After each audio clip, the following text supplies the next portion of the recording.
Menteri Kelautan dan Perikanan Sakti Wahyu Trenggono menegaskan bahwa seluruh kebijakan Kementerian Kelautan dan Perikanan, KKP, diarahkan untuk melindungi dan meningkatkan kesejahteraan nelayan.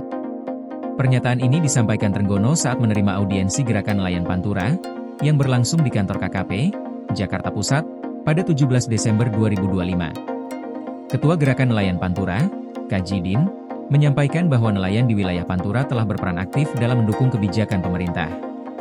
Menurut Kajidin, nelayan patuh terhadap aturan yang ada, termasuk membayar pajak dan penerimaan negara bukan pajak, PNBP, namun mereka masih sering menghadapi berbagai kendala di lapangan, khususnya saat beroperasi di laut. Ia berharap kebijakan KKP dapat lebih melindungi nelayan, khususnya terkait persoalan dokumen kapal yang seharusnya diselesaikan di darat, bukan menjadi masalah ketika nelayan sudah berada di laut. Dalam forum audiensi tersebut, nelayan juga menyampaikan berbagai persoalan yang dihadapi di lapangan, mulai dari masalah keamanan laut, kelengkapan dokumen kapal, penggunaan alat tangkap yang ramah lingkungan, hingga distribusi dan pengawasan BBM yang masih kerap menimbulkan kendala. Perwakilan nelayan dari Juwana, Purnomo, menekankan pentingnya adanya kejelasan kebijakan pemeriksaan kapal untuk memberikan kepastian hukum dan kenyamanan kerja bagi nelayan. Purnomo mengungkapkan bahwa hingga saat ini masih terdapat kesalahpahaman terkait dokumentasi kapal yang perlu segera diselesaikan agar nelayan dapat bekerja dengan tenang dan tanpa kekhawatiran menghadapi pemeriksaan di tengah laut. Menanggapi hal tersebut, Menteri Trenggono menjelaskan bahwa KKP terus berupaya menyempurnakan kebijakan yang ada agar lebih berpihak kepada nelayan. Menurutnya, pengawasan yang dilakukan oleh KKP tidak hanya untuk menjaga kelestarian sumber daya ikan, tetapi juga untuk memberikan kepastian hukum bagi nelayan agar mereka bisa melaut dengan aman dan tanpa hambatan. Trenggono juga menjelaskan bahwa salah satu langkah yang diambil oleh KKP untuk membantu nelayan adalah dengan mengubah skema PNBP perikanan. Jika sebelumnya sistem PNBP menggunakan skema praproduksi, kini skema tersebut diubah menjadi pasca produksi. Dengan skema baru ini, nelayan dapat melaut terlebih dahulu dan baru setelah itu kewajiban PNBP dihitung berdasarkan hasil tangkapan mereka.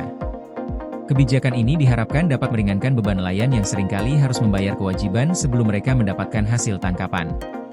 Selain itu, KKP juga mendorong penangkapan ikan secara terukur untuk mengurangi tekanan di wilayah-wilayah tertentu, sehingga nelayan tidak perlu melaut jauh-jauh untuk mendapatkan hasil tangkapan. Hal ini diharapkan dapat meningkatkan efisiensi operasional nelayan sekaligus mengurangi potensi konflik antar nelayan yang sering muncul akibat perebutan wilayah penangkapan ikan.